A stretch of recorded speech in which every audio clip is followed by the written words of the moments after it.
The screen of my phone trembled in my hand, my father's words hanging in the static between us. "Jessica's bringing her boyfriend home for your mother's birthday. He's someone important, speaks well, carries himself properly." A deliberate pause. "And your job? Well, it isn't very comfortable to talk about. It's best if you don't come." My throat constricted as though invisible hands were tightening around it. The sleek Seattle skyline outside my office window, a view I'd earned through years of sacrifice, suddenly seemed to mock me. I gripped the edge of my desk until my knuckles whitened, the contrast stark against the polished mahogany surface my assistant had insisted befitted a company co-founder. "What are you saying?" My voice emerged lower than intended, a dangerous calm I barely recognized. "You coming home would just embarrass the whole family," he continued, his tone flattening with each syllable. "If you still insist on coming, don't call me your father."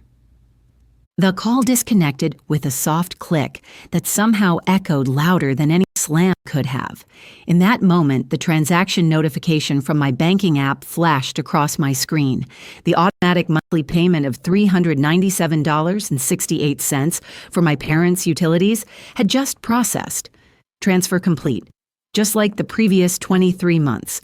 Just like the $9,842.17 total I'd paid without a single acknowledgement. My name is Olivia. I'm 30 years old and the silent co-founder of a sustainable energy technology company called Pacific TerraTech. This is the story of how I finally made my family see me. I'd always believed family was everything. Growing up in our small town outside Seattle, I became expert at fading into backgrounds, stepping aside in family photos, quietly covering bills while my sister Jessica basked in the spotlight of parental adoration. In our home, she was the star. Her graduations, promotions, even breakups became family events. Meanwhile, I built a multi-million-dollar company that my parents still described as Olivia fiddles with computers somewhere in tech. The pain of their dismissal had become so familiar that I'd stopped recognizing it as pain, until now. For 2 years, I'd been silently paying my parents' electricity, water, and internet bills. It started with a plaintive call from my mother about rising costs and insufficient retirement income. "If you could help us even a little, it would mean a lot," she'd said, her voice softening into that familiar tone that always preceded a request. I agreed, assuming it would be temporary. But temporary became permanent. Whenever I asked if Jessica contributed, my mother's deflections became a predictable script. "Your sister will pitch in next time," or "she's covering your father's medical expenses." I knew none of it was true, but I smiled and continued sending money, nearly $400 monthly without complaint or recognition. As I stared at my banking app, watching the transaction history scroll by, something hardened within me. Not grief or fury, just a cold certainty. I'd spent years being invisible, believing that quiet reliability would eventually earn me recognition. Instead, it had earned me exile from my mother's birthday celebration because I didn't fit their preferred image of a successful daughter. My fingers moved deliberately across the screen, navigating to the automatic payments section. One by one, I selected each utility payment, power, water, internet, and canceled them. Not out of vengeance, but self-preservation. The one thing they hadn't yet taken from me was my self-respect. As I pressed the final confirmation button, my hand shook, not from doubt, but from the terrifying realization that I was finally choosing myself after 3 decades of choosing them. A week later, my mother texted, "Just got a notice that the internet bill is due. Can you take care of it?" No mention of my father's words, no apology, just another request. I read the message, set my phone down, and returned to reviewing quarterly projections for our company's new solar initiative. My silence was not a statement. It was simply all I had left to give. That night, I dreamed of my childhood home, but in the dream, I couldn't find my bedroom, as if even in my subconscious, I had no place there. 2 weeks passed. My father called, then left a voicemail. The power company called. "This month's bill hasn't been paid. What's going on?" No concern, no reference to our last conversation. I listened once, then placed my phone face down on my desk. My mother's birthday arrived exactly 3 weeks after my father had told me not to come home. I imagined the scene. Her favorite roasted chicken, cake from her preferred bakery, relatives gathered around the dining table. Everyone except me. The same dining table where I'd sat for 25 years, accepting scraps of attention while Jessica feasted on praise and questions about when she'd marry, while I received sidelong glances and whispers about why I was still single, despite being so smart. At precisely 4 p.m., my phone lit up with my mother's name. I watched it ring until it stopped. My father called next, then Jessica. 3 calls in less than 10 minutes. I let them all go, feeling nothing but a hollow calm as I gazed out at the gathering storm clouds. The messages began arriving 10 minutes later. From Mom. Olivia, the power has been turned off. The entire house is dark. Please pay the bill. From Dad. No water. We can't cook. Handle it now.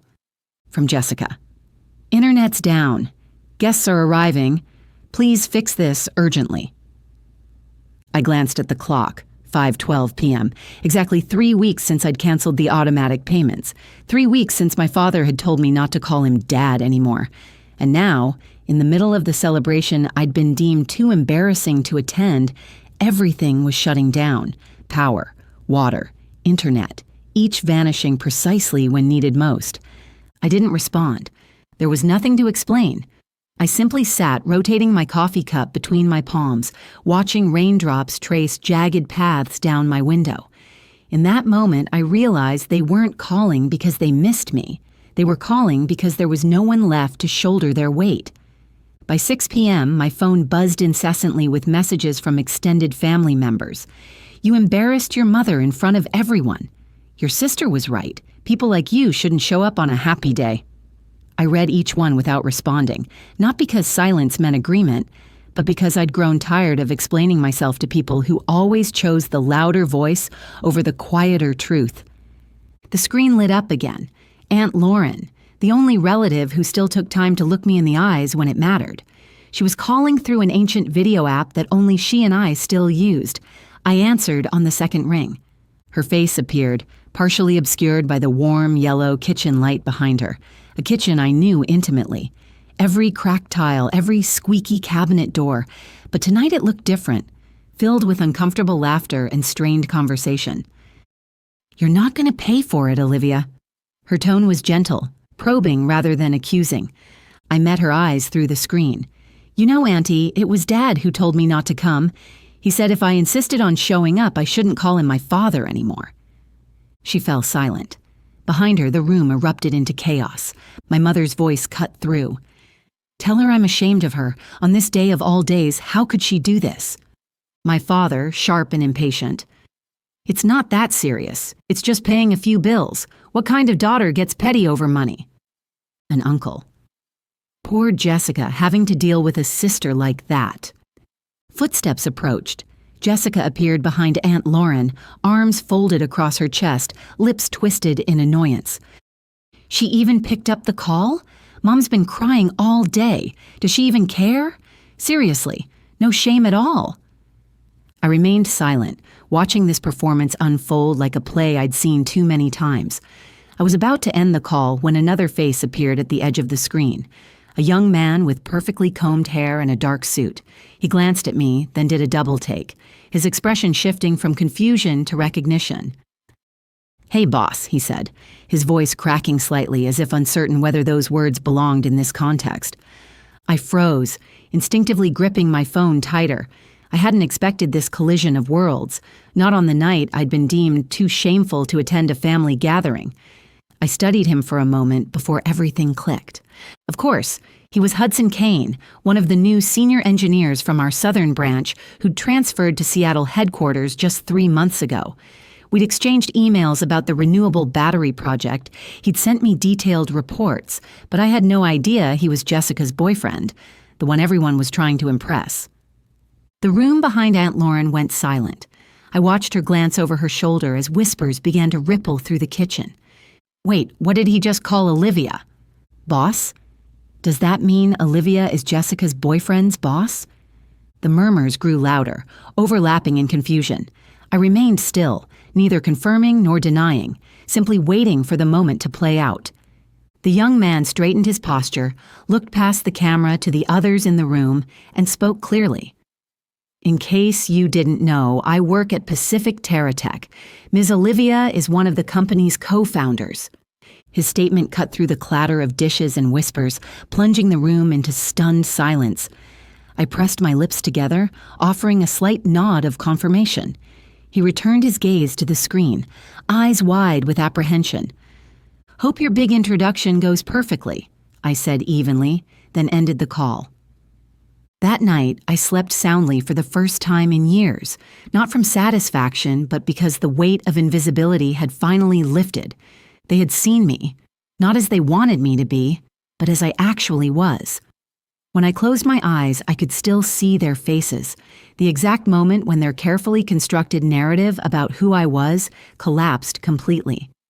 The next morning, before sunlight had fully filtered through my blinds, I checked my emails as usual. Among meeting reminders and accounting notes was a name I didn't immediately recognize. Hudson Kane. I opened it. "I'm sorry. I didn't know you were Jessica's sister. I've always respected you at the company." I raised an eyebrow, leaning back against my headboard as I continued reading. Hudson explained his shock at discovering our family connection. According to his email, Jessica had described me as a receptionist who helps with the tech company's paperwork and had never mentioned my leadership role. Then, without hedging, he wrote, "I didn't expect her to be like that. I'll be ending this relationship. Thank you for not putting me on the spot before everyone." I set my phone on my chest and closed my eyes briefly. After a few minutes, I reopened my inbox and typed a measured response. "Hudson, that's your matter. I don't expect anyone to make decisions to stay in my good graces. Think carefully before you do anything, and for the record, I don't bring family into the workplace." I hit send. No further elaboration needed. Some things, once clarified, require nothing more. Around 10 a.m., while wrapping up a meeting with department heads, my phone vibrated. Jessica's name appeared on the screen. I declined the call.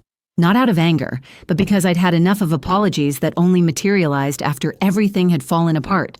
Within 5 minutes, a message arrived. "I'm sorry. I didn't think Hudson would change like that. You're his boss. If you said something, I'm sure he'd listen. Please talk to him.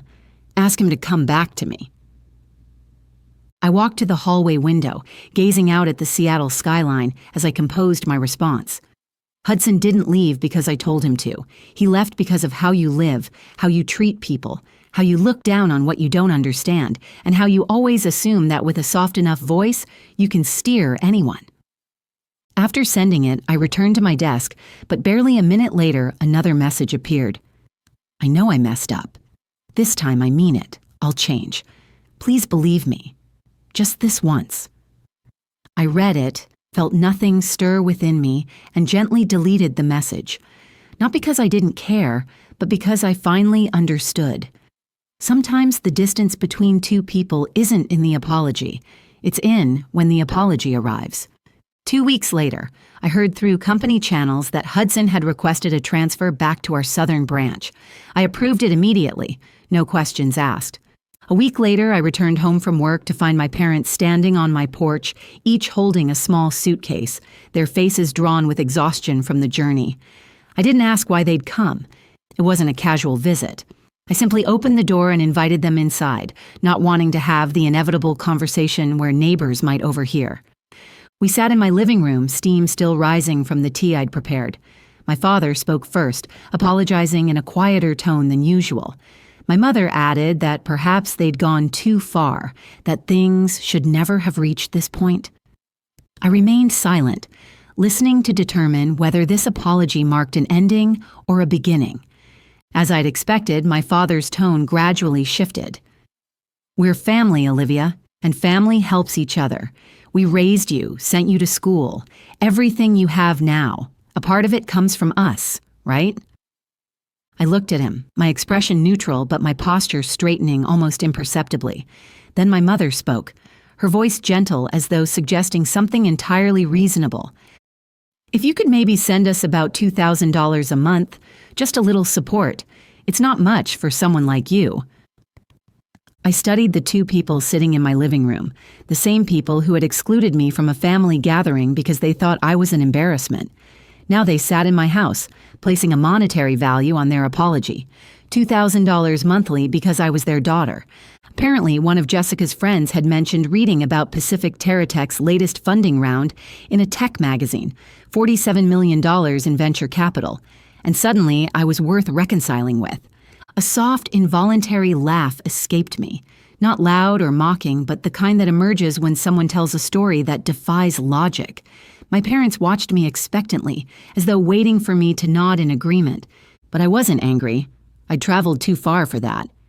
I leaned back in my chair, voice steady. What about Jessica? How much will she be contributing each month? The room seemed to pause, the air growing dense. My father glanced at my mother, who responded carefully, her voice dropping slightly. Your sister's job. It's still unstable, and the breakup with Hudson has taken a toll on her. I nodded gently, unsurprised. The same excuses repackaged in sympathetic language, but ultimately just deflections. I raised my gaze, looking directly at them. If she agrees to support you with $2,000 per month, I'll do the same. No more, no less. They stared at me, trying to determine if I was serious. I continued quietly. Or if you want me to carry the full amount, I'll need something in writing, a legal agreement confirming that after you both pass, the house will belong to me in full. I sat still after that. No pressure, no further explanation, just waiting to see how they'd respond now that, for the first time, I was establishing terms for what they'd always considered my obligation. The silence felt like a physical presence between us, heavy with 30 years of unspoken expectations. As soon as I finished speaking, a heavy silence descended. My father suddenly rose to his feet, slamming his palm on the hardwood table and spilling tea across its surface. His shout reverberated through the room, his chest heaving with rage. You're setting conditions for your parents? We raised you for over 20 years and now you want to nickel and dime us like this? What kind of life are you living, huh? He shouted so loudly that I was certain my neighbors heard every word. But I didn't move or flinch, just sat with my hands resting on the armrests, my gaze steady, not cold but no longer gentle. I waited for him to finish before standing carefully. My voice emerged low and calm, yet clear enough to cut through the chaos he'd created. I think you both should leave my house. It wasn't a threat or spoken in anger, merely a request from someone who had reached the limits of what respect could endure. No one said anything else. Only the sound of luggage dragging across hardwood and the door closing behind them, quieter than everything they'd left unsaid. After they left, I stood at the window watching them walk away and realized that the familiar ache in my chest, the one I'd carried for decades, had finally begun to fade. It's been 2 years since I last saw them. I didn't block their numbers, change my email, or completely cut them off. I simply stopped reaching out and waited to see if they would still consider me family once I was no longer fulfilling my role as their silent supporter. In those 2 years, there has been no call asking how I am, no birthday acknowledgement, not even a simple, "How are you doing?" Jessica tried contacting me once, 6 months after our parents' visit, asking for a job recommendation I politely declined. I used to believe they would change, but I've realized that not everyone does, especially those who have never recognized they were wrong in the first place. And I still live here, work, and move through my days. The only difference is that I no longer allow myself to be an emotional ATM, ready to give and be damaged in the name of obligation. I've begun building relationships with people who see me clearly, colleagues who value my ideas, friends who call just to check in, even someone special who looks at me with genuine interest rather than expectation. If there's one thing I've learned, it's that family isn't a place where people can demand kindness and call it love. Real family is where you're valued as a person, not as a wallet, backup plan, or last resort when everything else fails. Before I close this chapter, I'd like to ask, was I wrong? Wrong to refuse $2,000 monthly to aging parents who raised me? I used to believe my family could fix anything, but after being treated like a stranger in my own home more times than I can count, I chose to stand up and break the cycle. Was I too cold? Perhaps. Or perhaps I was finally learning to value myself at exactly the right time.